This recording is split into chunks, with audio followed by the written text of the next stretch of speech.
Antes de começarmos este capítulo, eu acho importante e eu acho também oportuno discutirmos aqui rapidamente o significado, a carga semântica de uma expressão muito utilizada pelos marxistas, que é a expressão determinação.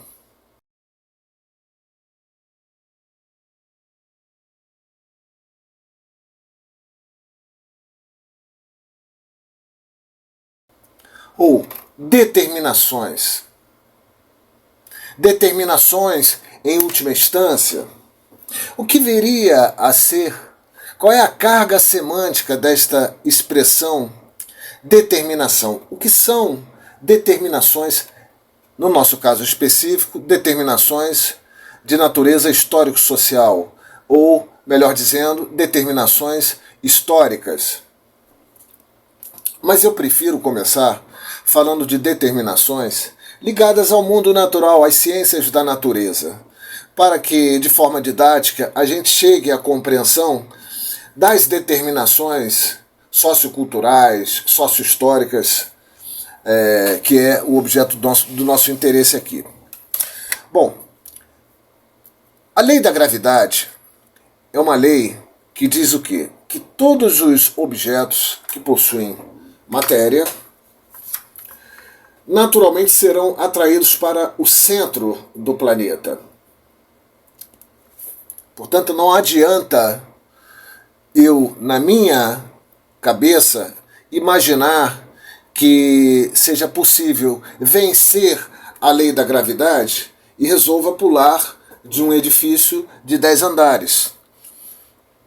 Não vai ser o meu pensamento que vai alterar esta determinação natural, que é uma determinação estabelecida pelas condições naturais do planeta. Portanto, a lei da gravidade ela é uma determinação natural. Não pode ser vencida. Não pode ser contornada. Ela está presente no nosso dia a dia, o tempo todo. E contra ela, e isto é muito importante, contra ela nada podemos fazer. É preciso sempre levar em conta esta determinação definida pela lei da gravidade. Mas nas ciências sociais, nas ciências humanas, as determinações elas são diferentes porque elas condicionam os seres humanos que possuem uma característica singular. Eles pensam, nós, seres humanos, temos a capacidade de tomar decisões, que muitas vezes são decisões que entram em conflito com certas determinações históricas. E mesmo assim, nós, como seres humanos, as tomamos. Não é o termo determinação, no marxismo, um conceito. Não é um conceito. As determinações são categorias. A diferença entre conceitos e categorias, nós vamos tratar disto neste trabalho oportunamente. Mas categoria não é conceito. Não pode ser definida aqui na nossa cabeça. Ela é uma categoria, ela está no mundo. Apenas nós as descobrimos, estas determinações. Determinação é uma categoria, não é uma coisa que está na nossa cabeça, que nós as criamos na nossa cabeça, no nosso pensamento. Não, as determinações elas estão objetivamente no mundo real, independem de nós, enquanto seres humanos, aceitá-las ou não, elas estão presentes. O historiador, o cientista social, ao estudar as sociedades, o movimento histórico, ele descobre estas determinações. Mas o que são estas determinações? Vamos tratá-las como categorias, portanto, vamos descrevê-las com a maior amplitude possível, para que então a gente possa ter mais ou menos uma ideia do que seriam estas determinações. Há várias determinações, há determinações contra as quais nada, absolutamente nada é possível fazer. Um exemplo, a fome. Os seres humanos precisam comer para existir. Portanto, é uma determinação contra a qual, se o ser humano resolver desrespeitar, ele simplesmente morre de fome.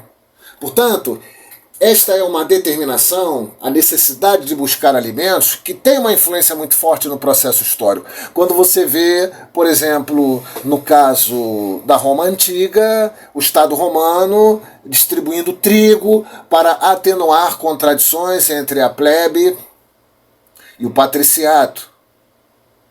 Os bens anonários financiados pelo Estado, que não cobriam toda a miséria, mas pela via da clientela favorecia uma boa parte deles, dos miseráveis. Portanto, é uma determinação que interfere no processo histórico. Sentir fome é algo que só pode ser resolvido se os seres humanos tiverem comida, se eles saciarem a sua fome. Portanto, a busca pelo alimento, a busca pela sobrevivência, a busca pela comida é uma determinação histórico-social, ou sócio-histórica ou histórica. Em todo o processo histórico da humanidade, os homens lutaram permanentemente para saciarem as suas fomes. Se não o fizessem, sucumbiriam. Este é um exemplo de determinação que é também de origem biológica, mas também é de origem social. Porque ao lutarem pelo saciamento de suas necessidades fisiológicas, estabelecem entre si relações sociais. Então, há guerras para conquistas de novos territórios, para que nestes novos territórios se plante alguma coisa. A gente planta alguma coisa para saciar o quê? A fome, a sobrevivência, a existência. Mas vou dar aqui outros exemplos de determinações para que a gente possa ter uma ideia mais rica sobre esta categoria de determinação. O primeiro exemplo que eu cito aqui, sobre o qual já tratamos lá atrás, que é a forma de como o homem, o ser humano primitivo, atuava nas suas respectivas comunidades, a forma mais comunitária, mais coletiva, uns preocupando com os outros. Isto era provocado, isto era determinado pelo baixo nível do desenvolvimento das forças produtivas. Os seres humanos, já vimos isso nesta época, sabiam extrair muito pouco da natureza. Eram caçadores, eram coletores, eram nômades. Portanto, altas taxas de natalidade, altas taxas de mortalidade. Cada indivíduo era extraordinariamente importante para a existência do grupo, seja na divisão do trabalho, seja para que, enquanto um determinado coletivo de indivíduos pudessem resistir ao ataque de outros grupos. Portanto, um maior número de indivíduos produz uma defesa militar maior. Grupos pequenos são derrotados, são escravizados, são mortos por grupos maiores. Portanto, esta forma comunitária, estamos tratando aqui do comunismo primitivo, não foi objeto, como já vimos, de uma decisão racional dos seres humanos da época, e que fizeram uma assembleia e decidiram que o melhor seria viver no comunismo primitivo. Isso não aconteceu. Foram necessidades impostas pelas circunstâncias, vou repetir, foram necessidades impostas pelas circunstâncias contra as quais nada se podia fazer. Ou dito de outra forma, era necessário se adequar a estas determinações, porque do contrário o grupo sucumbiria. Portanto, são determinações histórico-sociais ou históricas. Por quê? Porque o nível do desenvolvimento das forças produtivas nesta época era muito baixo. Portanto, este baixo desenvolvimento das forças produtivas determinava que os seres humanos vivessem de uma forma mais comunitária, uns ajudando os outros. Porque, agindo de forma diferente, sucumbiriam. Portanto, esta é uma determinação muito visível na história primitiva dos homens. Uma outra determinação que eu separei aqui foi o comportamento do patriciato naquele período em que parte dos plebeus e ricados estão, pela via dos comícios tributos, lutando para que houvesse uma autorização de casamentos entre patrícios e plebeus. Já vimos que, inicialmente, o patriciato vê isso com maus olhos, mas há uma determinação, há uma necessidade de suprir, e não supri-la seria cometer suicídio, seria sucumbir enquanto elemento do patriciato, que era a seguinte situação: várias famílias gentílicas buscando a hegemonia na cidade de Roma, portanto, buscando maiores clientes, ampliação das suas respectivas clientelas, maiores magistraturas, a ampliação do controle dessas organizações gentílicas pela via das conquistas de magistraturas.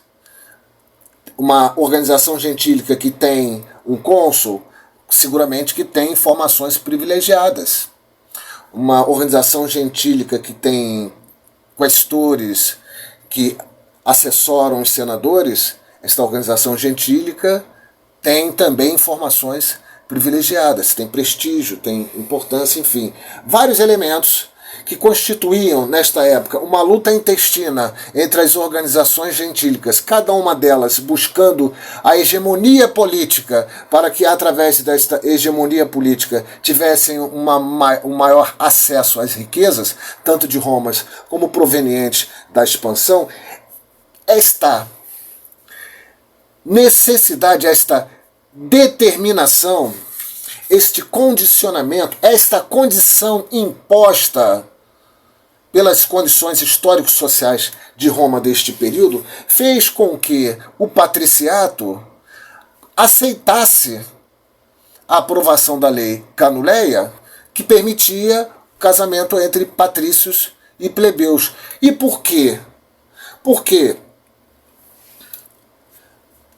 as famílias enricadas plebeias, cedo ou tarde, ainda que não existissem autorizações legais para fazê-lo, cedo ou tarde encontrariam um meio para estabelecer relações de parentesco com as organizações gentílicas mais importantes. Por outro lado, e isto ocorre de forma concomitante, algumas organizações gentílicas já tinham um certo interesse de que a autorização de casamento entre patrícios e plebeus se realizasse, porque no seu interior já havia pretendentes de origem plebeia, enricados pelas atividades mercantis, pelas atividades, enfim, ligadas ao tráfico de escravos. Isto não importa aqui neste processo, neste momento. E que as outras organizações gentílicas, ao perceberem isto, começaram a ver também que, olha, eu acho degradante que dentro da minha organização gentílica a gente tenha famílias nucleares com elementos vindos da plebe.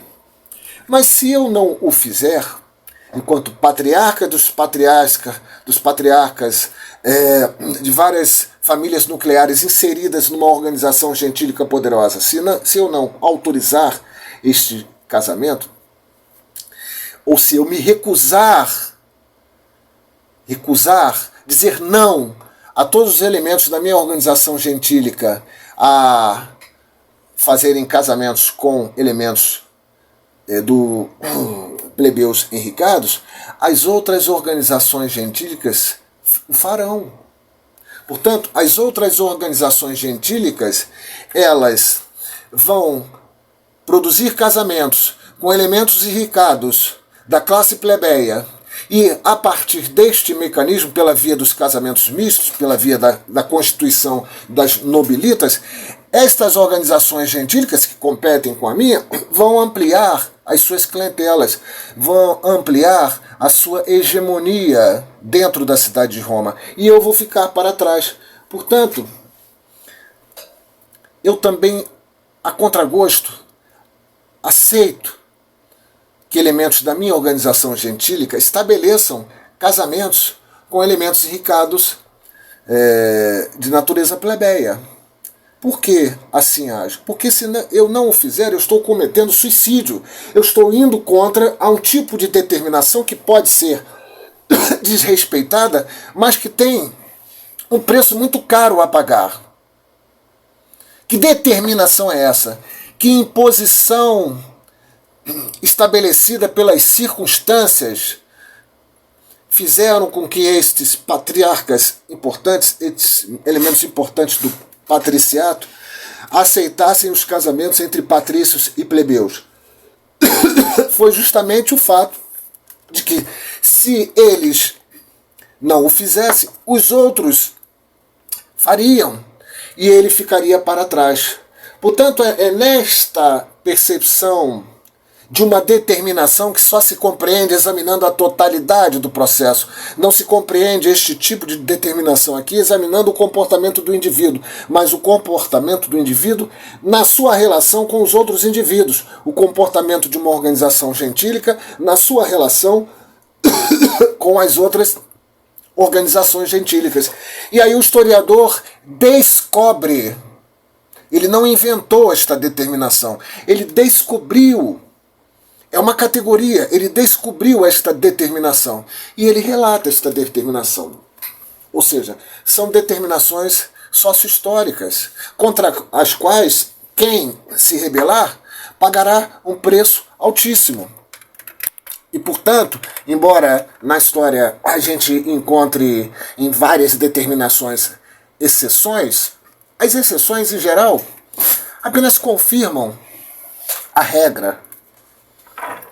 E é claro que determinações de natureza social, elas possuem uma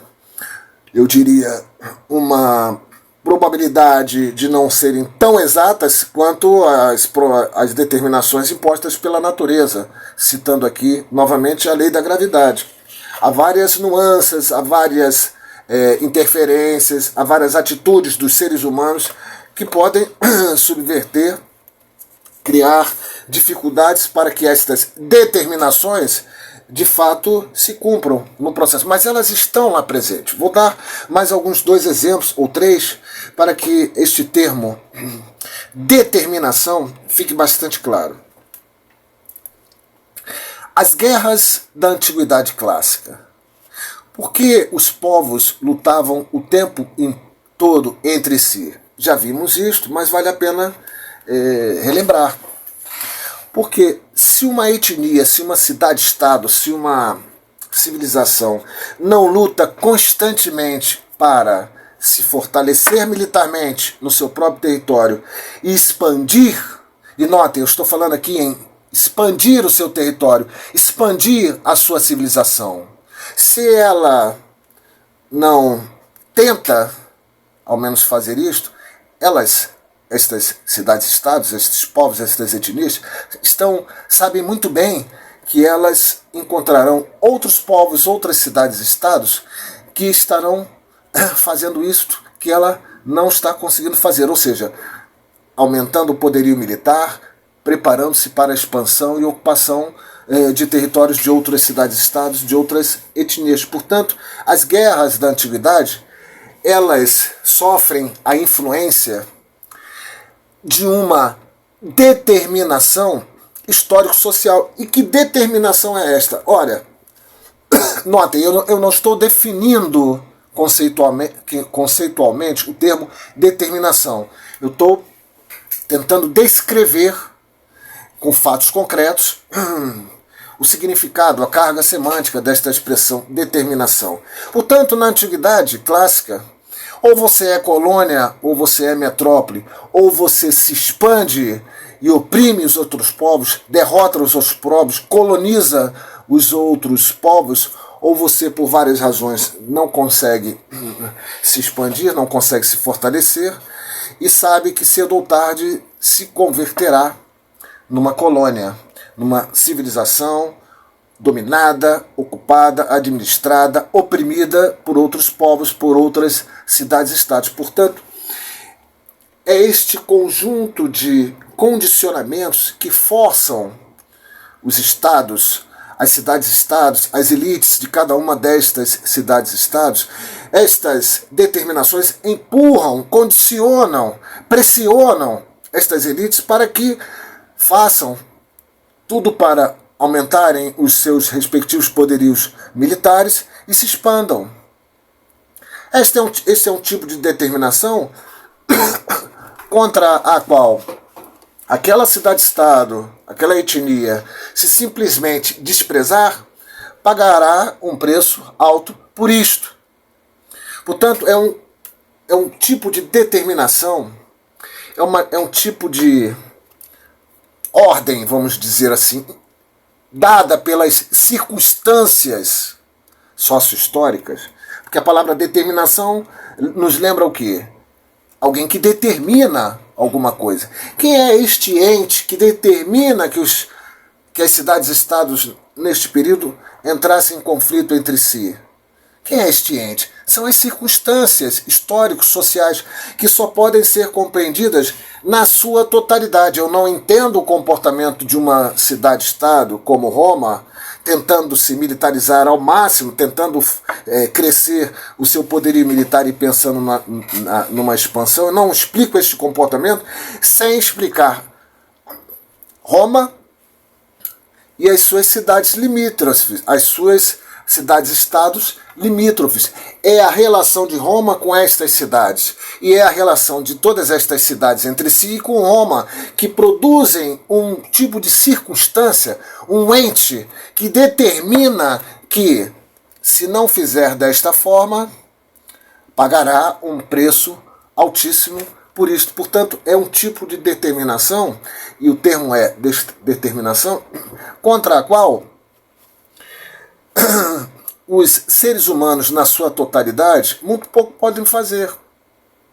Ou você luta para virar uma metrópole, ou você sabe que o seu destino será colônia. Portanto, todos estão simultaneamente, concomitantemente, lutando para se converterem em metrópole, em razão destas determinações impostas por estas circunstâncias aqui descritas.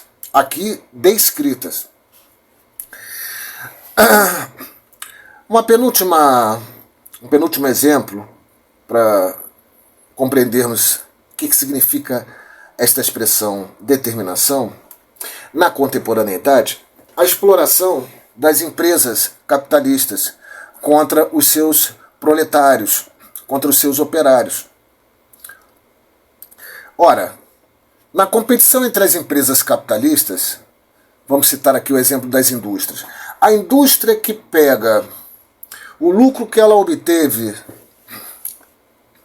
na venda de suas mercadorias, guarda uma parte desse, entre aspas, lucro para comprar novas matérias-primas e manter a produção existente, e o resto distribui para todos os seus operários, ou produz um aumento salarial significativo para os seus proletários, ela pode fazer tudo isto, mas ela vai estar lutando contra um outro tipo de determinação que foi descoberta e aqui o autor da descoberta foi Marx, no seu livro O Capital, de que se um dos empresários agir desta forma, ele vai se atrasar em relação aos outros, porque ele não vai ter capital suficiente, não vai ter recursos suficientes para investir em novas tecnologias que vão permitir a ele aumentar a produtividade do trabalho e, com o aumento da produtividade do trabalho, vender mercadorias mais baratas e, portanto, ganhar na concorrência com as outras empresas capitalistas. Ele não faz isto.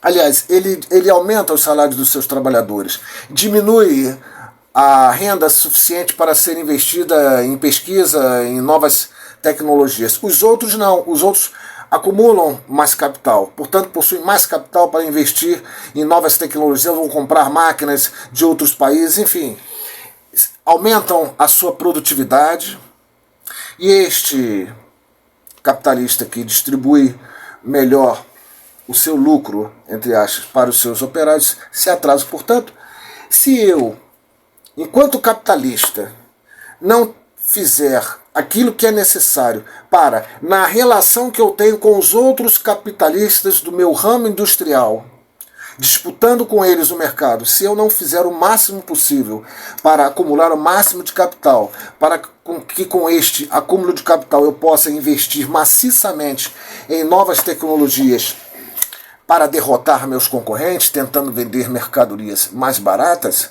se eu não fizer isto, eu sei que os outros estão fazendo, portanto eu tenho que fazer também. Portanto, é algo que eu posso não fazer.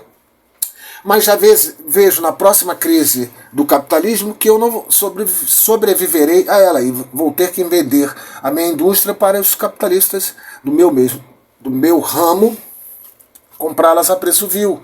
Portanto, eu sou obrigado. Posso não fazê-lo? Posso, mas vou pagar um preço altíssimo por isso. Eu sou obrigado por um ente chamado circunstâncias, são as circunstâncias que me rodeiam, que me obrigam a agir como os outros capitalistas agem. Porque se eu não agir desta forma, eu saio derrotado deste processo. Portanto, é uma determinação. E notem, mais uma vez, eu não estou conceituando o termo. Eu estou tentando descrever as situações concretas que dão forma à carga semântica desta expressão. É uma categoria, é uma determinação.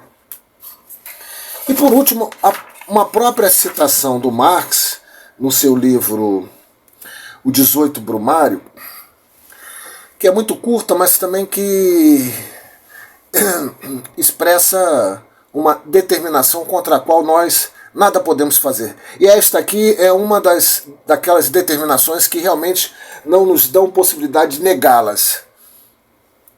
Diz o Marx: os homens fazem a sua própria história, mas não a fazem como querem. Não a fazem sob circunstâncias de sua escolha. E aqui eu vou repetir: os homens fazem a sua própria história, mas não a fazem como querem. Não a fazem sob circunstâncias de sua escolha, e sim sob aquelas circunstâncias com que se defrontam diretamente, ligadas e transmitidas pelo passado. Ou seja, os seres humanos nascem, aparecem no mundo, e este mundo já está dado para aquela geração. Se o indivíduo nasce no capitalismo, ele jamais vai viver no capitalismo a situação daquele indivíduo que nasceu no auge do Império Romano, ou seja, fortes possibilidades de uma classe social subalterna de ser convertido em escravo. No capitalismo não, mas o indivíduo nasce e ele já está determinado pelas circunstâncias a agir de uma determinada forma, a ter uma compreensão determinada daquele mundo que o cerca, que já estão dadas, são circunstâncias já dadas. Ele não vem ao mundo olha ao seu redor e diz, não gostei do capitalismo, eu quero voltar ao feudalismo. Não, é o capitalismo que está ali. Para ele é algo natural, ele já nasceu no capitalismo. Se ele não estudar história, ele vai acreditar que sempre foi assim e sempre será assim no mundo. Ou seja, uma sociedade dividida entre patrões, empregados, trabalho assalariado, capital. Portanto, é uma determinação, essa a que Marx cita no seu livro do 18 Brumário, que nenhum ser humano é capaz de suprimi-la, desobedecê-la, questioná-la. É impossível, é uma determinação das mais poderosas. Há determinações que podem ser negadas, que podem ser recusadas, desde que os indivíduos, ou os grupos, ou as sociedades, ou as classes sociais estejam preparadas para pagarem o preço desta recusa de obediência a estas determinações impostas pelas circunstâncias. O ente aqui são as circunstâncias. E, portanto, para concluir, as determinações, as ordens, os condicionamentos são impostos por um ente chamado circunstâncias. As circunstâncias é que produzem estas determinações. Mas estas determinações, elas não surgem da nossa cabeça. Isto é que é importante para concluir. Elas não são objeto de uma reflexão abstrata, filosófica, separada do mundo real. Não. São determinações perceptíveis, inteligíveis, visíveis, detectáveis, quando o historiador observa os fatos, observa os documentos, observa o processo histórico, ele descobre estas determinações, porque elas já estão lá, elas são descobertas, são categorias, não são conceitos. Isso é importante porque neste capítulo vamos tratar de algumas determinações e acho que este foi o momento mais adequado para expor uma visão mais geral sobre esta categoria, sobre esta expressão de natureza marxista, determinações. Antes de entrarmos propriamente no texto do 7º capítulo, os tribunos revolucionários, acho importante aqui alguns comentários. O primeiro deles, as guerras que são realizadas pela cidade de Roma não são guerras que motivem um patriotismo tal como o compreendemos na contemporaneidade, quando você está no seu país e uma nação estrangeira assedia o seu país, e aí então o seu nacionalismo, o seu patriotismo, o seu amor pela sua nação, pelo seu país, o seu orgulho nacional é atingido e você voluntariamente vai para o sacrifício em defesa do seu país. Transportar esta noção de patriotismo para a Roma antiga é puro anacronismo. Neste período, em primeiro lugar, Roma não está neste processo de expansão sendo assediada ou invadida por outras nações, por outros povos, por outras cidades. Pelo contrário, ela está invadindo, ela está agredindo, ela está ocupando, e com esta ocupação ela está saqueando, ela está convertendo populações locais em escravas. Portanto, aqui, ninguém se alista nas legiões romanas com o objetivo de defender a Roma. As pessoas se alistam, as pessoas mais pobres, oriundas da pequena propriedade privada, que está em ruínas, que está endividada, elas se alistam porque elas veem uma oportunidade, através do saque e da pilhagem, não só de objetos móveis, mas a obtenção de terras através de loteamentos feitos pelo aparato militar, elas entram com este objetivo. Só que, neste processo, como já vimos lá atrás, não temos uma elite orgânica, e isto é muito importante de compreender. O que temos são grandes organizações gentílicas que vigiam um aparelho de Estado constituído por várias magistraturas, mas cada organização gentílica e as suas diversas composições e frações de classes entram nesta história para se enriquecer, nada mais além disso, para se enriquecer na longa duração, pensando em uma estrutura social que garanta a exploração na longa duração, não, se enriquecer na curta duração. E como não há uma elite, não há elementos da classe dominante que pensem na longa duração, na sobrevivência da classe como um todo, não há planejamento. A empiria é o que domina as ações do Estado romano no seu processo de expansão. Ora, cada um de olho no seu botim. Nós temos o aparelho militar que executa o botim, que pacifica as províncias. Este aparato militar, esta classe de militares, também olha o tamanho da riqueza e se indispõe com aqueles que obtêm a riqueza, mas ganha através do seu suor, do suor da classe equestre. Portanto, é preciso dividir isto daí.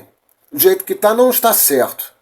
E aí é importante notar o seguinte, não há aqui, nesta crise que vamos examinar agora, final do século II, início do primeiro século, uma crise no sentido revolucionário. Não é uma crise revolucionária, porque seria uma crise revolucionária se um dos contendores estivesse propondo, por exemplo, o fim do modelo de colonização, o fim da escravidão. Ninguém está questionando a forma de como a organização da sociedade é realizada. A disputa aqui é pelo botim. Há um gigantesco botim. As riquezas são enormes, produzidas pela expansão territorial. E os setores que disputam entre si não a constituição de um novo modelo de sociedade, não o fim da escravidão, não o fim do saque da pilhagem. Disputam um pedaço, uma fatia deste botim. Portanto, não é aqui, e aí o texto é um pouco, a meu juízo, infeliz, os tribunos revolucionários, ninguém aqui é revolucionário. Ninguém aqui está questionando o modo de produção escravista. Não há nenhum setor que, por exemplo, esteja propondo, ainda que não constituído de forma teórica, um novo modo de produção. Portanto, não existe aqui movimentos revolucionários. São movimentos contestatórios que estão disputando os mais pobres, as condições mínimas de sobrevivência, a disputa por um lote de terra, para a partir deste lote de terra viver em paz numa economia de subsistência, e os demais setores lutando pela uma fatia maior do botim. Feitas estas considerações, vamos aos elementos que vão constituir esta crise. Há, neste processo, eu diria, egoísta de cada um dos elementos que fazem a composição da classe dominante, seus interesses gentílicos, seus interesses mais imediatos, sem olhar um quadro mais geral. Cada um lutando pelos seus interesses, mesquinhos, individuais, egoístas. E isto vai produzindo uma crise social de grandes proporções. Ora, esta crise social atinge, em primeiro lugar, a pequena propriedade, os pequenos camponeses, já endividados, perdendo suas terras no próprio território romano. E já vimos isto com mais detalhes lá atrás. Muitos desses elementos vão constituir a plebe empobrecida, que depende da distribuição de trigo para sobreviver, atuando num artesanato precário, empobrecido, e aqueles cuja família nuclear ainda possui a propriedade da terra, vão jogar os seus elementos nas tropas romanas, nas legiões, vão se alistar nas legiões, pela via do recrutamento. Ora, nós temos então uma insatisfação do pequeno campesinato, que está inclusive deixando de ser pequeno campesinato e fazendo parte da multidão empobrecida, da plebe que se concentra na cidade. Esta parcela da sociedade está sem destino, não sabe o que fazer. Por outro lado, na medida em que o saque vem chegando em Roma, a pilhagem, fruto da expansão territorial, fruto das guerras conduzidas pela classe equestre, este enorme afluxo de novas mercadorias arruína o pequeno artesão. É uma competição em que o pequeno artesão não sobrevive, dada a fartura de mercadorias que chegam pelo saque, pela pilhagem, à cidade de Roma. É mais uma parcela que não sabe o que fazer da vida. E temos uma crise militar dentro da própria cidade de Roma, que é resultado da luta pelo controle da Espanha, a chamada Guerra Devoradora de Soldados. Ninguém se alista em defesa da sua pátria romana. Mas quando é uma guerra em que você sabe que as probabilidades de nela morrer são elevadas, e quando você sabe que uma vez vitoriosa as tropas romanas, você não sabe se voltando vai ter um lote de terra, ou se lá naquela ocupação territorial você vai lá na frente ter a perspectiva de, através de um loteamento, ter um pedaço de terra, a crise militar atinge o recrutamento. Há uma revolta de cidadãos que não querem se alistar à guerra. Não querem se alistar a guerras devoradoras de soldados. E juntando todos estes elementos, sem a presença de um Estado capaz de olhar a totalidade e ver que, olha, tudo bem que está todo mundo ganhando com a expansão, mas temos que olhar este aspecto aqui da realidade que pode nos dar problemas lá na frente. Qual é o aspecto principal da realidade nesta altura do campeonato? As crises que eles chamam de crises frumentárias, fomes crônicas, falta de trigo. Então você tem a camada de pequenos camponeses falida, pequenos artesãos falidos, sem perspectiva nenhuma de se manter, de manterem a sua própria existência e de seus familiares. Soma-se a isso uma fome crônica. É um barril de pólvora. Junta-se ainda mais a isto a contradição entre a classe dominante que está representada pelo Senado e a classe equestre, que é quem faz a pacificação das províncias, que quer também uma fatia deste botim. E para fechar o pacote, os soldados que participam da expansão e que não participam de novos loteamentos de terras. Por quê? Porque as terras que estão sendo conquistadas estão sendo, como já vimos, o controle da política externa é feita pelo Senado, estão sendo concentradas nas mãos das gentes mais importantes.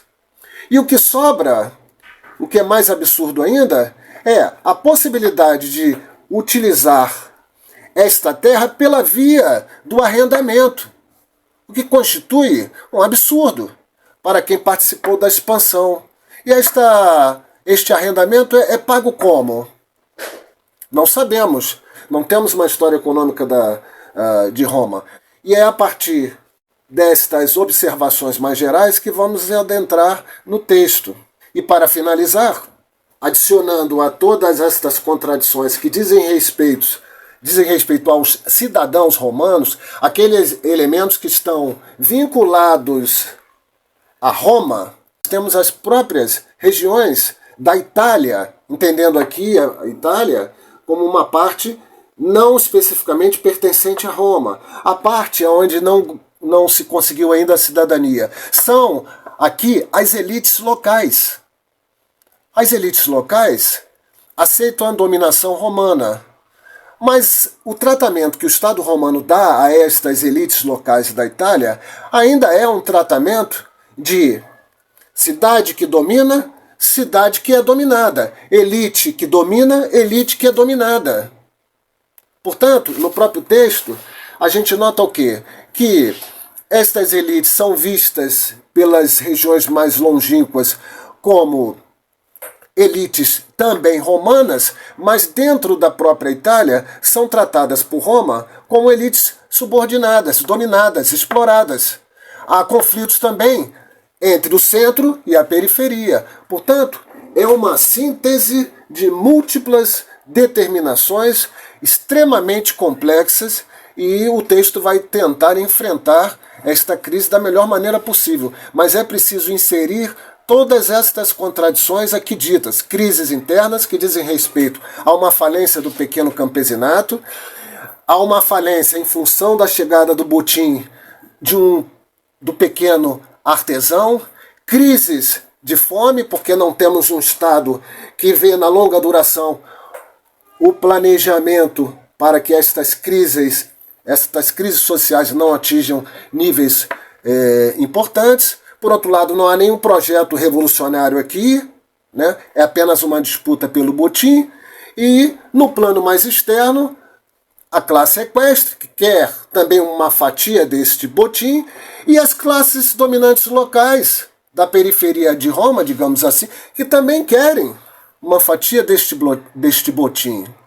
O botim é enorme. As classes dominantes periféricas, elas querem participar da exploração dos seus próprios povos. Mas estão vendo que a expoliação é tão grande que nem para elas é suficiente. E é a partir daí que podemos, então, mergulhar no texto e examinar com calma até onde isto vai nos levar. E apenas para não escapar um dado quantitativo importante neste processo todo, que tem a ver com a parcela da sociedade maior, a multidão, a plebe. A cidade de Roma tem algo em torno de 200 mil habitantes. Não é pouca coisa. A cidade de Roma tem a sua plebe.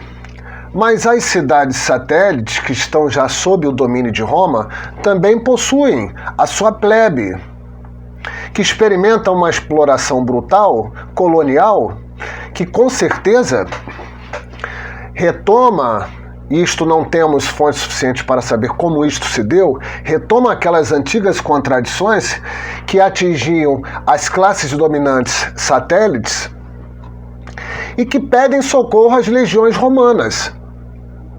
É importante nunca esquecermos que parte da ocupação feita pelas legiões romanas nas regiões periféricas foi inclusive feita com a conivência das elites locais que estavam enfrentando movimentos contestatórios das suas respectivas plebes. Portanto, é uma situação que, embora não seja revolucionária no sentido teórico do termo, é uma situação extremamente explosiva. E é importante também não esquecermos, antes de entrarmos no texto, que as determinações, elas são assim chamadas porque é pouco provável que, mesmo que ainda no processo histórico tenhamos uma elite orgânica, um conjunto de intelectuais orgânicos que percebam o movimento dinâmico do processo histórico, ainda que a gente tenha neste processo, e aqui nós não a temos, esta elite, há determinações sobre as quais nada se pode fazer. É complexo, mas eu dou aqui um exemplo. Uma das determinações sobre as quais a elite romana nada podia fazer, a não ser que fosse forçada a rever o modo de expansão, a rever o modo de produção e distribuição da riqueza, é a contradição entre a perda da pequena propriedade, que atinge o pequeno proprietário, mas que produz uma vantagem à elite romana. E que vantagem é essa? A necessidade brutal do recrutamento militar. Se a elite local, se a elite romana abre mão da concentração da propriedade da terra, está por há um tempo, abrindo mão de um recrutamento emergente Porque já vimos que há um problema demográfico na sociedade romana. Se por um lado essa elite enrica ainda mais concentrando a propriedade da terra, há uma disputa entre ela para ter mais propriedade, para ascender socialmente nas classes que são medidas pelos censores. Quanto mais terra, maior a probabilidade de ascender da segunda para a primeira classe, da primeira classe para a classe dos equestres. Há esta contradição, há também este interesse, há também o interesse de se enricar, tomando a propriedade e arrendando-a, ainda que por valores medíocres. Há este interesse, esta determinação que, se eu, enquanto membro da elite, não faço, o meu colega que também faz parte da elite o fará. Portanto, não é uma decisão que fica restrita ao indivíduo. É o modo de como a sociedade é organizada que produz nos indivíduos comportamentos contra os quais, se eles se opuserem, serão derrotados enquanto elementos constitutivos da classe dominante. Portanto, são determinações contra as quais nada se pode fazer. E uma delas é esta. A classe dominante romana precisa de soldados, por um lado, mas também precisa se enricar. E precisa se enricar porque, se ela não fizer individualmente, o outro faz. Portanto, é algo que, se você não muda a forma de organização da produção e distribuição da riqueza, se você não muda, eu diria, o modo de produção, esta determinação é insuperável. E é aí que entra a riqueza do conhecimento histórico, de suas leis. E é aí que podemos afirmar que, em determinados processos históricos, há determinações que são regidas por leis.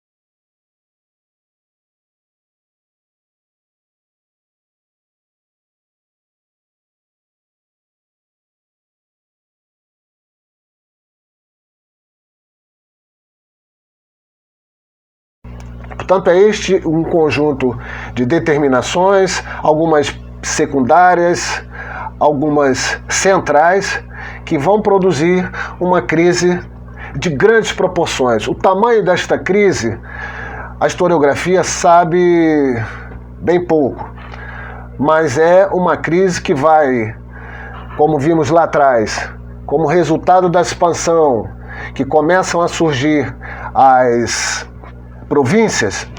A partir do surgimento das províncias, surge um novo modo de exploração e novas contradições. O passado não volta mais. Daqui para frente, a civilização romana já é uma outra civilização. Portanto, vamos ao texto. Entre 133 a.C. e 90 a.C., ao longo de 40 anos, a República Romana conhece uma vida política efervescente, de ideias novas viradas para a transformação da cidade. Mas, se no exterior ela liquida o problema numida, lá na África, se instala na Gália Narbonense, consolida sua presença na Gália Narbonense, recebe a rica província da Ásia e repele vitoriosamente símbros e teutões, já não é capaz, em contrapartida, de operar a transformação do Estado. E as tensões políticas desembocam em dois acidentes gravíssimos. O primeiro deles, a condução à morte de tribunos da plebe reputados de perigosos. E o recurso ao homem excepcional na qualidade de árbitro político. Lembrando aqui que nas situações extremas em que a cidade de Roma sofre a ameaça de ser invadida, ela nomeia um ditador. Aqui o problema é interno. Os descontentamentos. Vamos à questão agrária. A concentração das terras num número pequeno de mãos aproveita a vários cidadãos numa altura em que o surto do grande comércio, a chegada do saque, faculta o incremento das fortunas mobiliárias. Não são fortunas imobiliárias, são fortunas móveis, mobiliárias. As classes médias, e ele entendo aqui que ele chama as classes médias a plebe que não é tão miserável e não tão enricada. E talvez os pequenos proprietários, ele não define bem o que ele chama aqui de classe média. Perdem com a imigração, e aí é verdade, a possibilidade de entender isso como os pequenos proprietários, porque quem está imigrando para as guerras, são os pequenos proprietários. Perde com a imigração uma parte dos seus elementos, que precisam ser utilizados na produção da pequena propriedade. E os artesãos e pequenos agricultores experimentam a concorrência de produtos importados ou provenientes de grandes empresas, um termo infeliz aqui, grandes empresas, com uma mão de obra servil. Também não define se é realmente uma mão de obra escrava ou propriamente servil.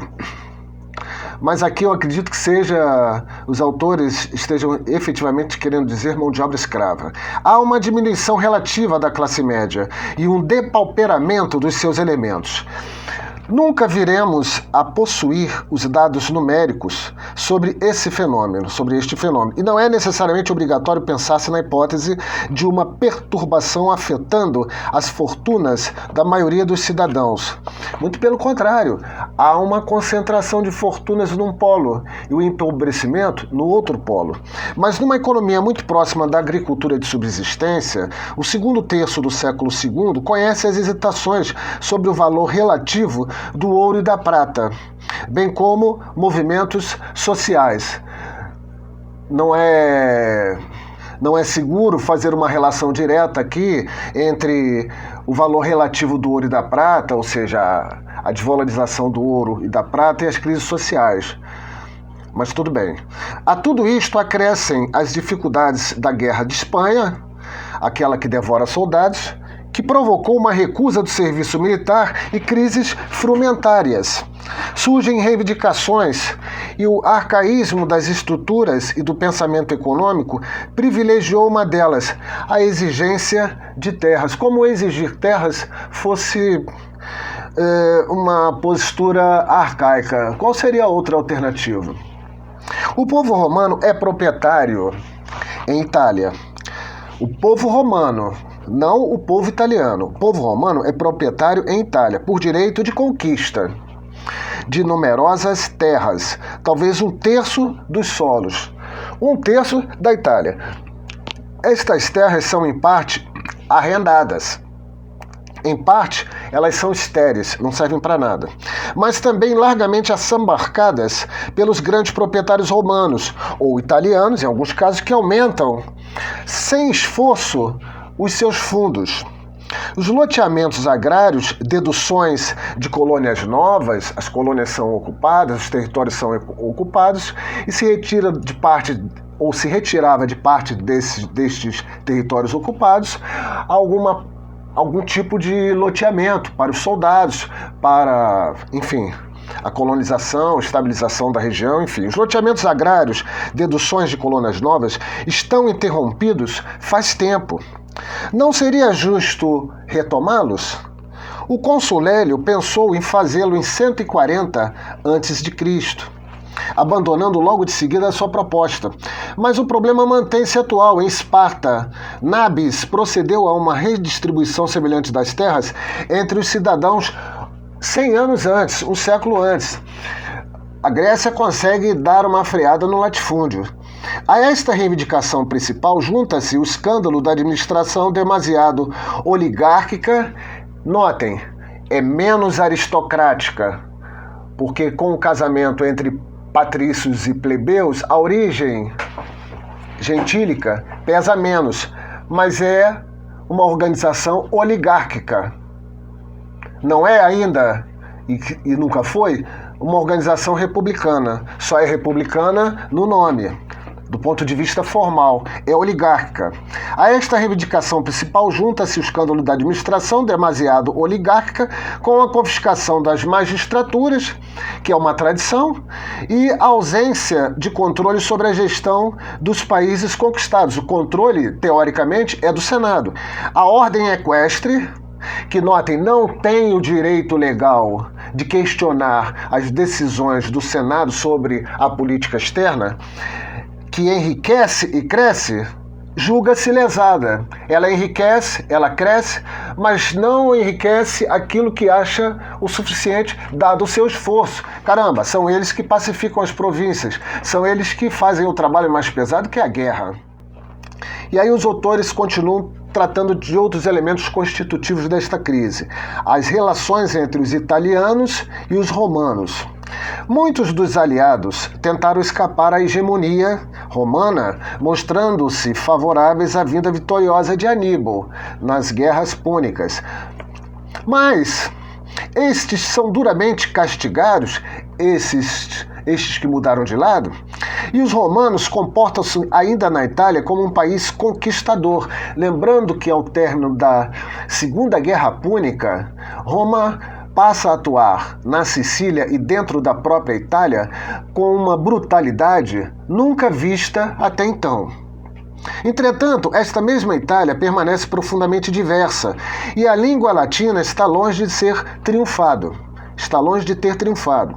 As civilizações da Etrúria e da Grande Grécia não estão mortas de todo. Inclusivamente, pequenos povos como os oscos manifestam a sua originalidade cultural. Os oscos ainda conseguem continuar a existir. O processo de aculturação não se dá ainda. Cada cidade, entre aspas, goza de um regime particular nas suas relações com Roma.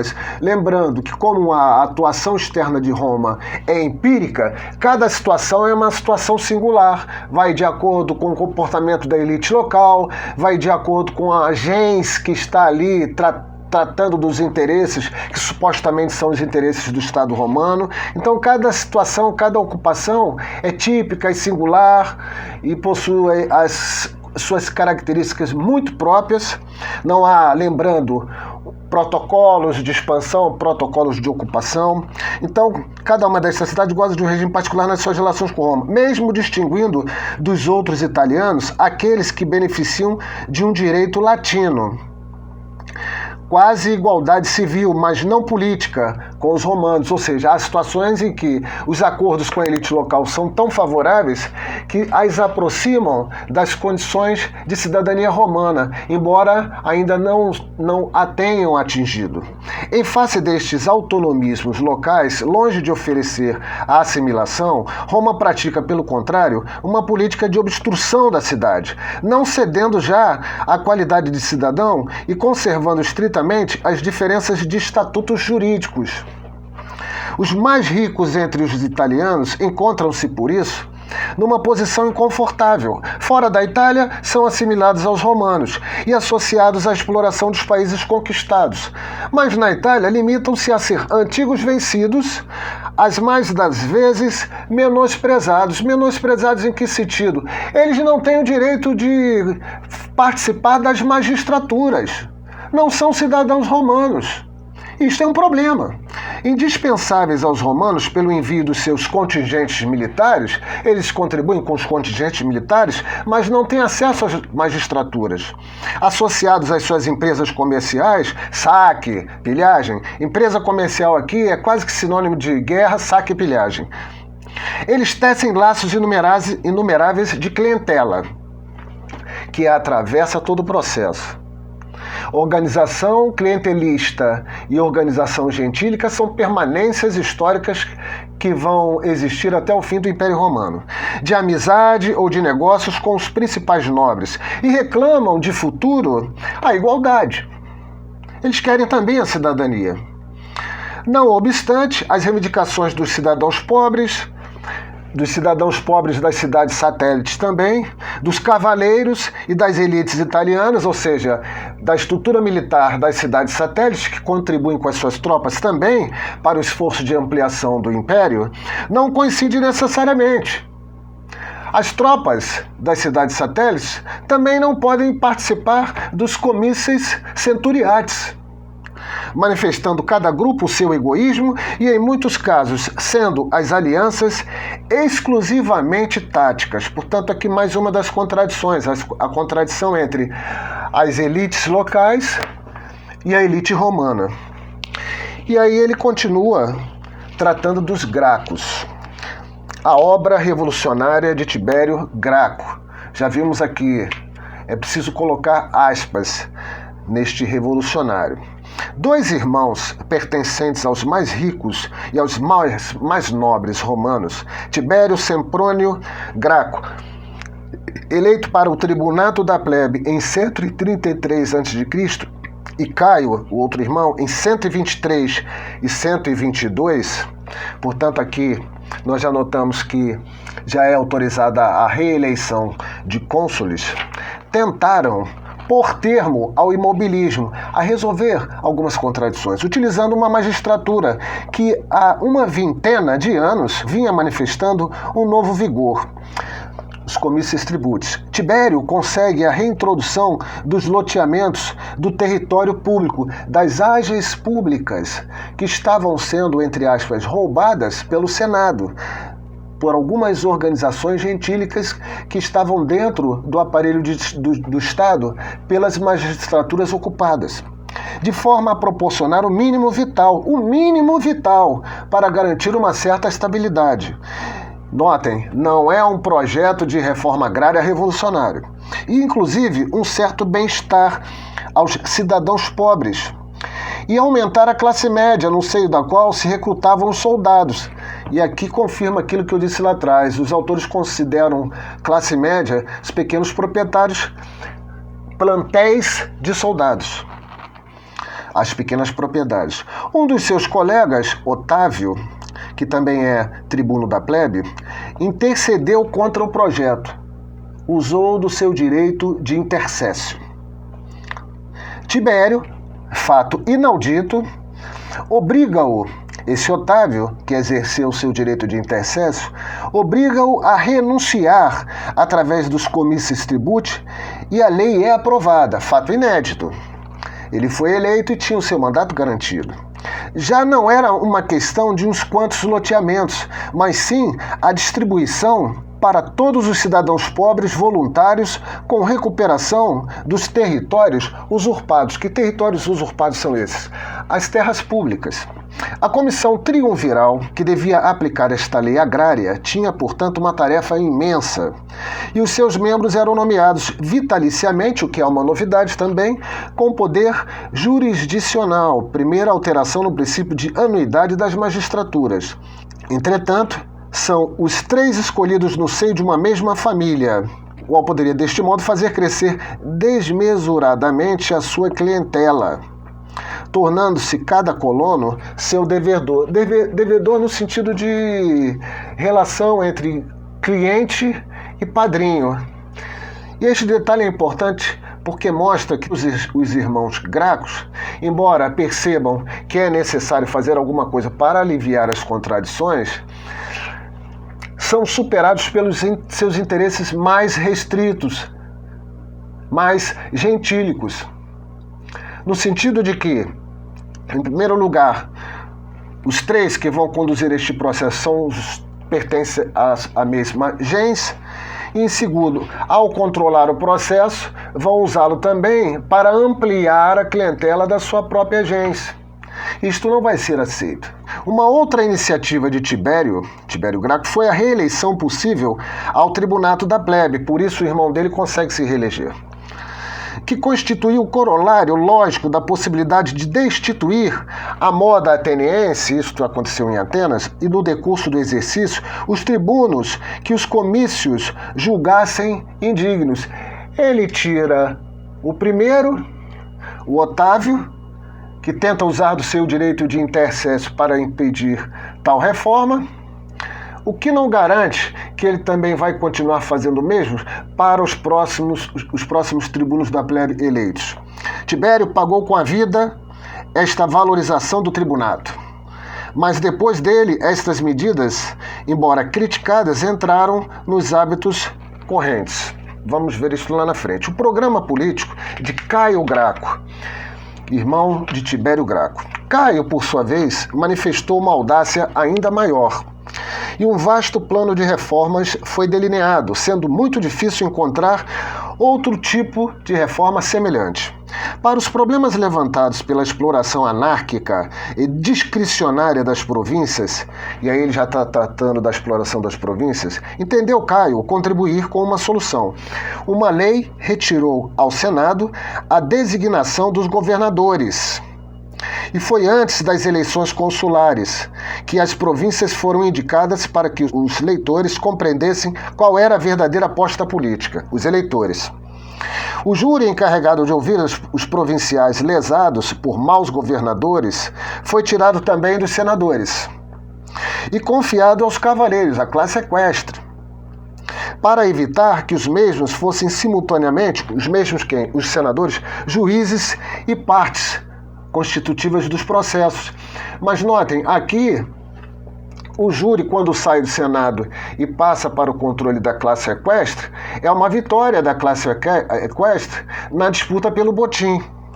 A exploração da dízima da província da Ásia, que representava talvez a metade dos recursos do Estado, tributação, passa a ser confiada a cavaleiros para assegurar ao orçamento remessas regulares e previsíveis. Finalmente, é proposta a concessão da cidadania romana aos latinos.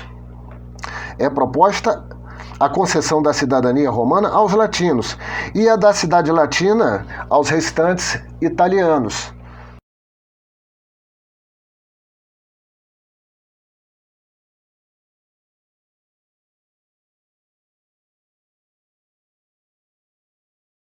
Traduzindo, é proposta a concessão da cidadania romana aos latinos, moradores do Lácio, mas também da cidadania latina, aos italianos, portanto, a todos da Itália. Uma série de medidas indiciaram uma nova política social. O Estado foi encarregado de pagar o equipamento dos novos recrutas. Claro! Até então, quem comprava os próprios equipamentos militares era o pequeno proprietário com seus recursos. Agora ele está quebrado. Se o Estado não fornecer a estes soldados os seus próprios equipamentos, eles vão a pé, descalços e sem espada. São decretadas obras de grande envergadura, estradas, celeiros, obras inclusive necessárias, bem como a fundação de novas colônias. Esta em Tarento, que já existia, em Cartago, que se desenvolve com efetivos militares importantes.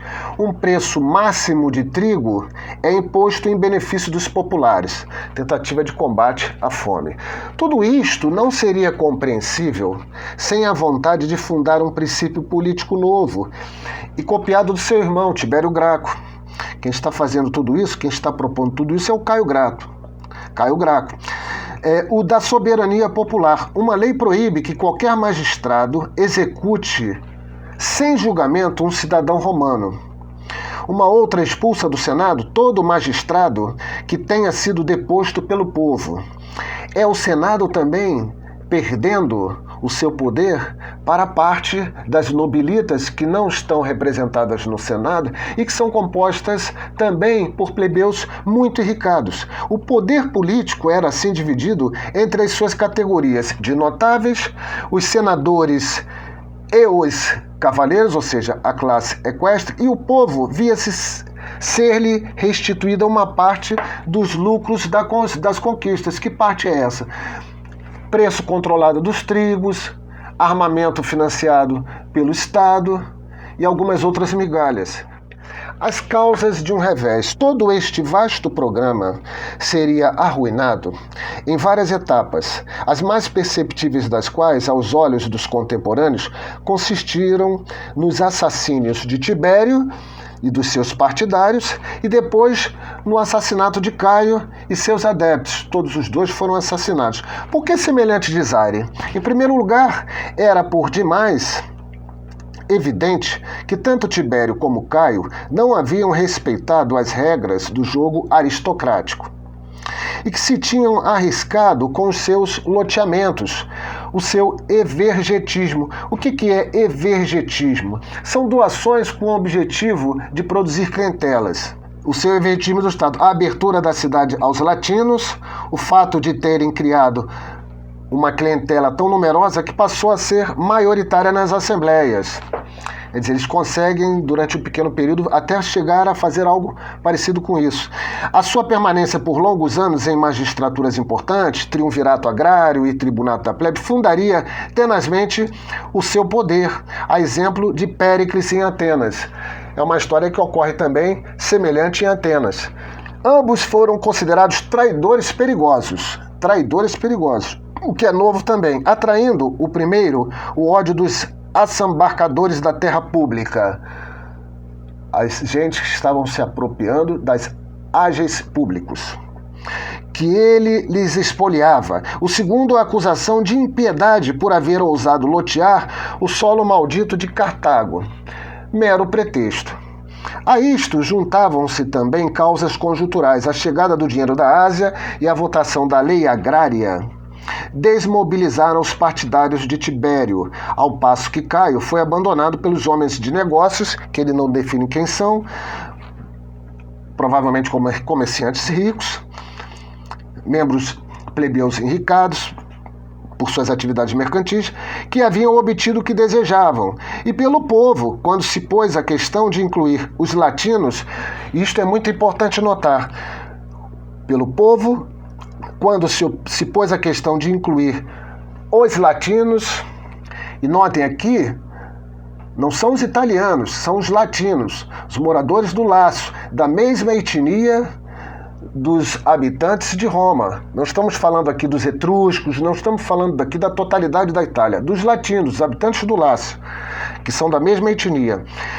Dos benefícios da nova política social, porque quem ganhava a cidadania romana também tirava proveito da isenção de impostos, além das políticas públicas de distribuição de trigo e etc.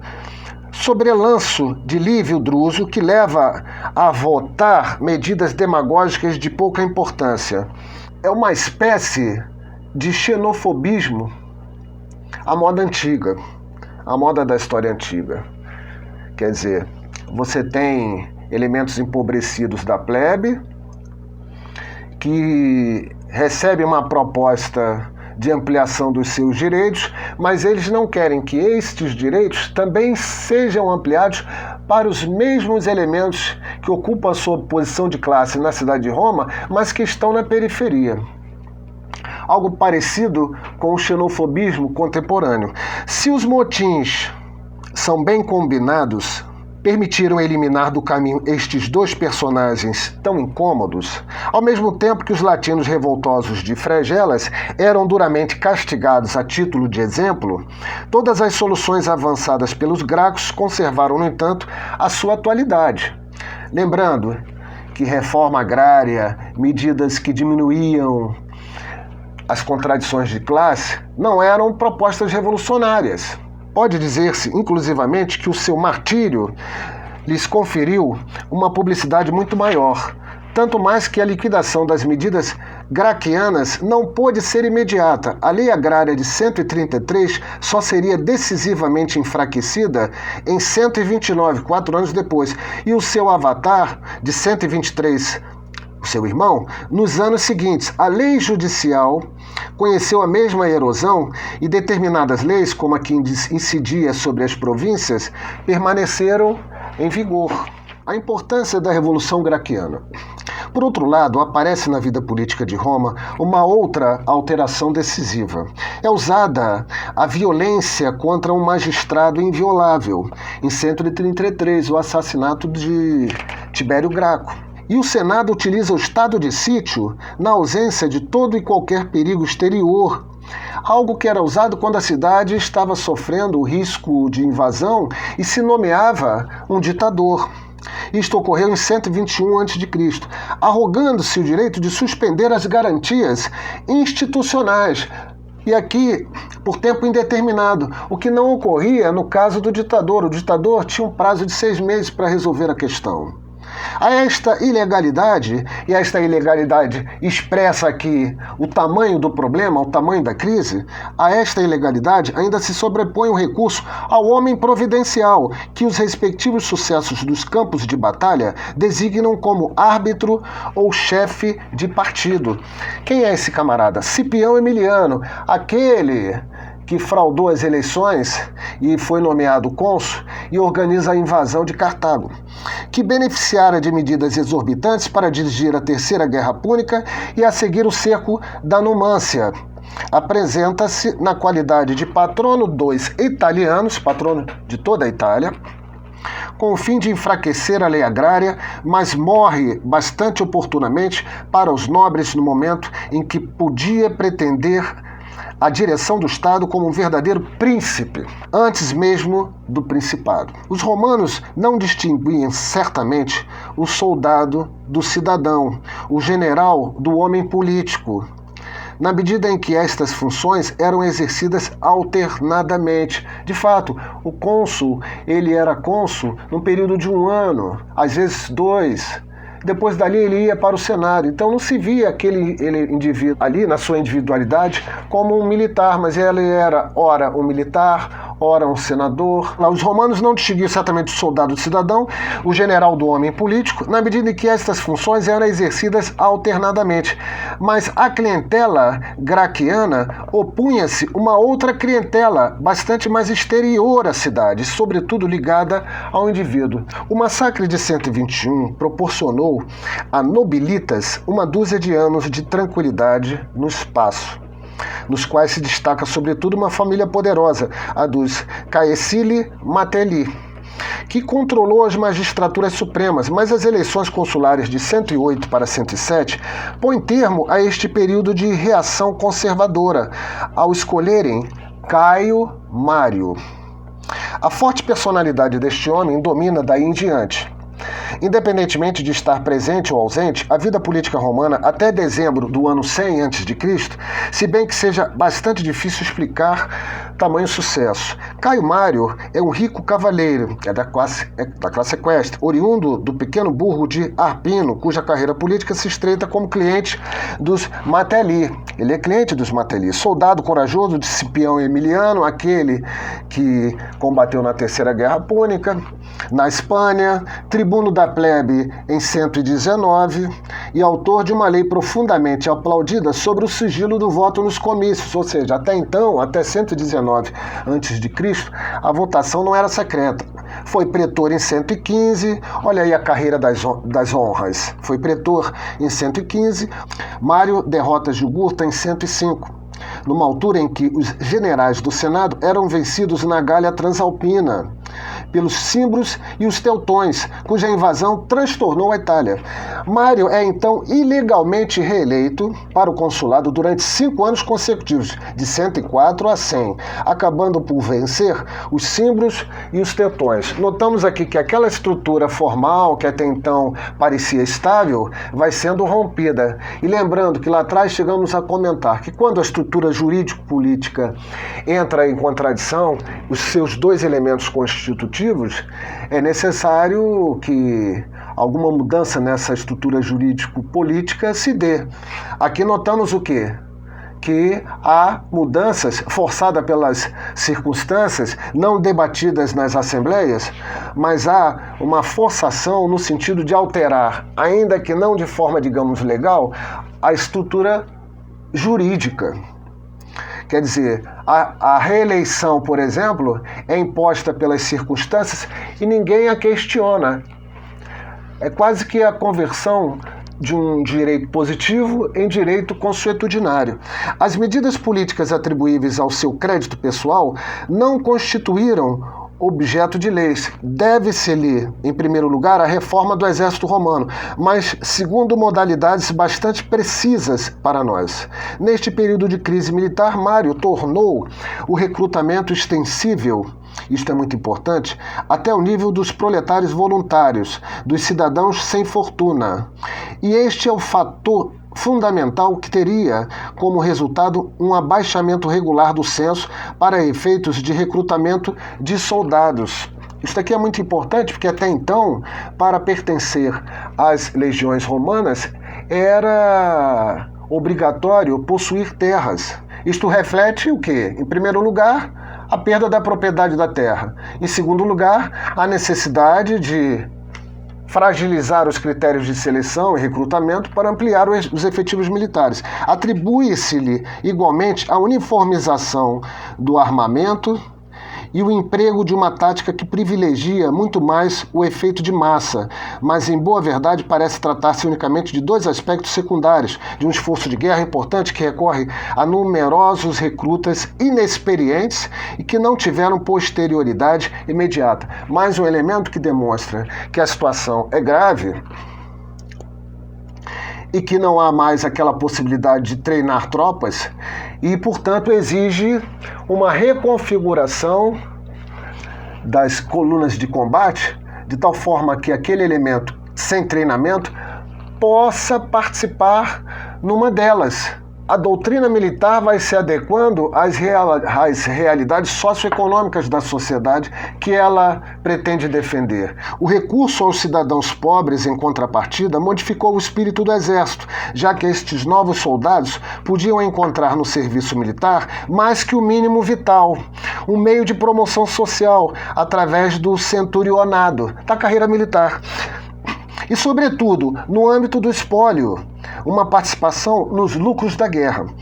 É por este meandro que as legiões romanas conseguem ligar-se a determinados chefes, os quais podiam compreender a satisfazer-lhes as necessidades, a lealdade destas pessoas que estão entrando nas legiões é com o seu chefe, não é uma lealdade com o Estado romano. Lembrando, não existe o patriotismo, a moda contemporânea aqui.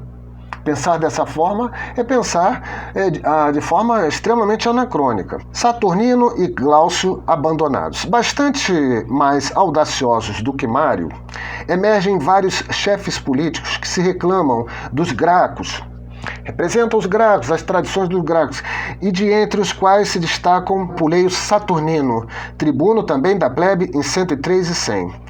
E C. Servilio Glaucia, tribuno também da plebe em 101, pretor em 100 a.C., os quais asseguram o apoio de Mário em 103, ao contribuírem para sua reeleição ao consulado e permitindo loteamentos agrários para os soldados daquele. Estes dois homens não eram absolutamente ricos. Glaucia não pertencia a uma família nobre e, em geral, as nossas fontes não lhes são particularmente favoráveis. Bons oradores, manipuladores hábeis, se porventura utilizaram a violência como um meio de pressão política, as circunstâncias da morte dos Gracos revelam, contudo, que não foram eles os seus urdidores, fizeram, aprovar ou propuseram uma série de leis sociais e, designadamente, uma redução do preço do trigo, reservado aos cidadãos pobres. Efetuaram consignações agrárias fora da Itália, na Sicília, na Grécia e na planície do Pó. Mas os motins sucederam-se por ocasião das eleições para 99 e o Senado declara fora da lei os chefes populares, o que também é uma ruptura das formalidades.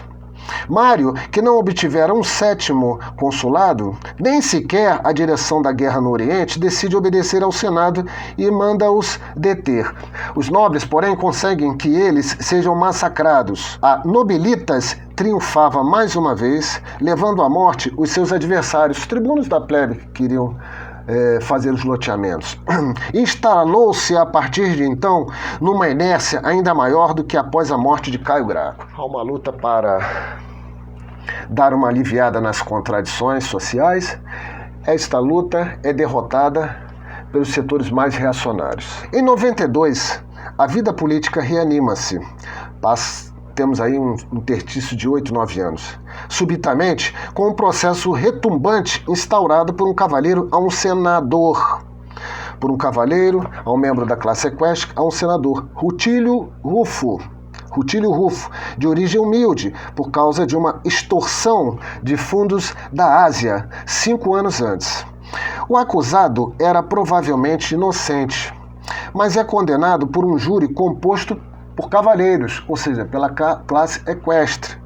Os homens de negócios acharam por bem que uma certa dose de ameaça pesada sobre os senadores, e um dos senadores é acusado injustamente, condenado injustamente, e nesse mesmo ano é eleito para o tribuno nato da plebe, para 91, M. Lívio Druso. Druso era riquíssimo, muito nobre, excelente orador, e dispunha de uma grande clientela romana, mas também italiana, filho de um adversário de Caio Graco. Tendo os seus amigos políticos no seio dos senadores, começou no dizer de Cícero por ser um vingador do Senado, porque um dos senadores foi condenado, retomando uma grande parte do programa dos Gracos. Vejam que contradição. Uma lei frumentária reduz o preço do trigo para os pobres, graças a subvenções do Estado. E novas leis agrárias determinam o regresso dos loteamentos.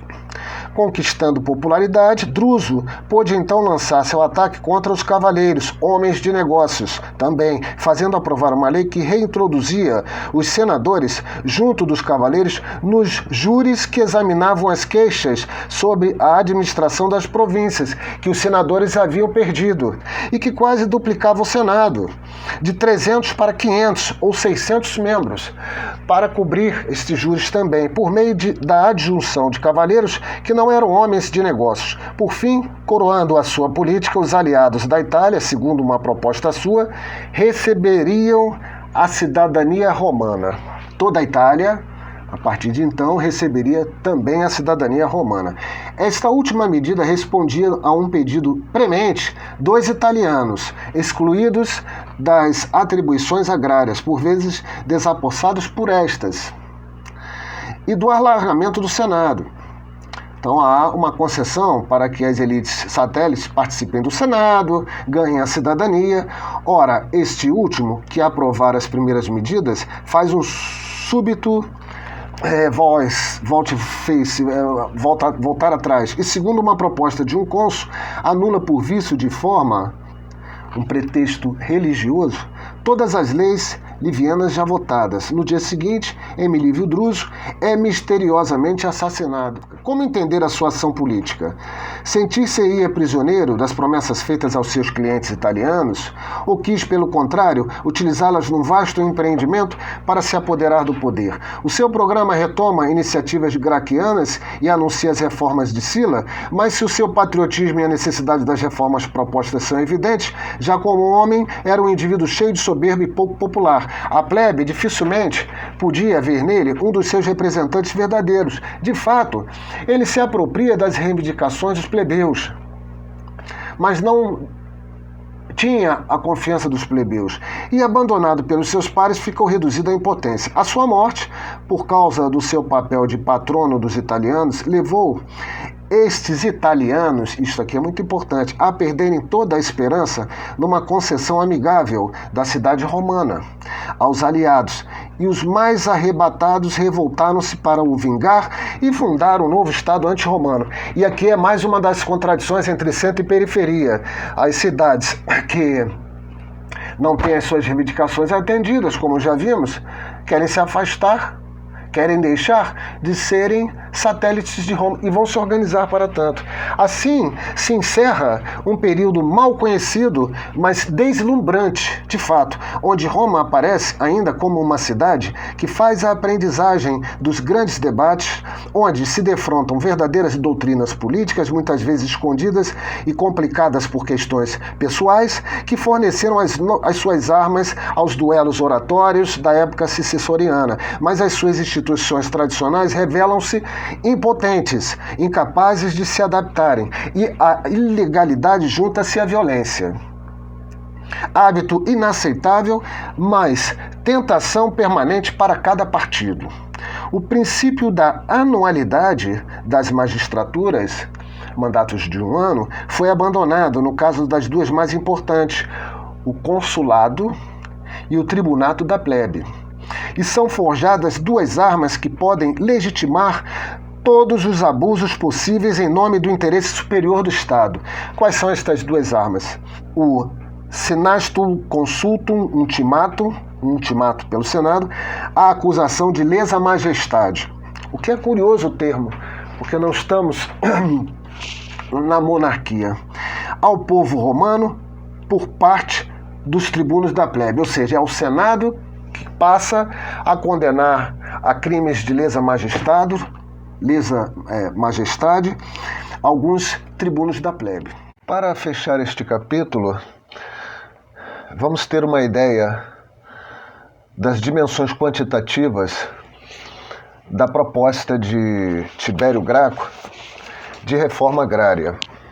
Na proposta de Tibério Graco, consta que ele pretende atingir as terras públicas, terras da própria cidade de Roma, mas sobretudo as terras que vêm sendo ocupadas pelas legiões urbanas através da expansão, terras públicas. E na proposta consta que fica estabelecido um limite de 125 hectares, transportando aqui para hectares. O limite máximo para cada família, não é para cada gens, para cada família. Portanto, se esta lei entrasse em vigor, no máximo cada família romana poderia ter de terras públicas, seria no tamanho de 125 hectares. Com todas as pressões, esta proposta é melhorada. E nota, estamos falando apenas das terras públicas. As propriedades privadas, as propriedades já particulares, eram de tamanho amazônico. Terras públicas. Nesta legislação, estabelece-se também que a unidade mínima para o sustento de uma família seria uma propriedade de 7,5 hectares, 7 hectares e meio. A proposta inicial de 125 hectares é melhorada e se estabelece que a cada novo filho, o casal sem filhos tem um filho, este filho passa a ter também o direito a 62,5 de hectares. Portanto, ao invés de ser apenas 125 hectares, sobe de 125 para mais 62 hectares e meio. Limitando isso até o número de 4 filhos, ou seja, limitando isso ao nível de 250 hectares. Esta proposta melhorada converte 125 hectares em 375 hectares. 375 hectares. Um hectare corresponde mais ou menos a um tamanho de um campo de futebol. 375 hectares divididos por 7 hectares e meio, que seria o mínimo necessário para o sustento de uma família, 50 vezes maior, terras públicas, do que o mínimo necessário para que uma família sustentasse o casal e seus filhos. E se fizermos a conta do cálculo que foi feito para melhorar a legislação de 62,5 hectares por cada filho nascido, isto representa 8 vezes o necessário para o sustento de uma família inteira, ou seja, 7 hectares e meio. É evidente que estas terras não seriam cultivadas pelos seus próprios proprietários, seriam cultivadas por escravos. Portanto, estes dados são importantes para revelar o tamanho do problema e o tamanho da concentração da propriedade, e esta propriedade aqui vem do resultado do assambarcamento de terras públicas. O cenário das terras privadas, já privadas, é gigantesco, é amazônico.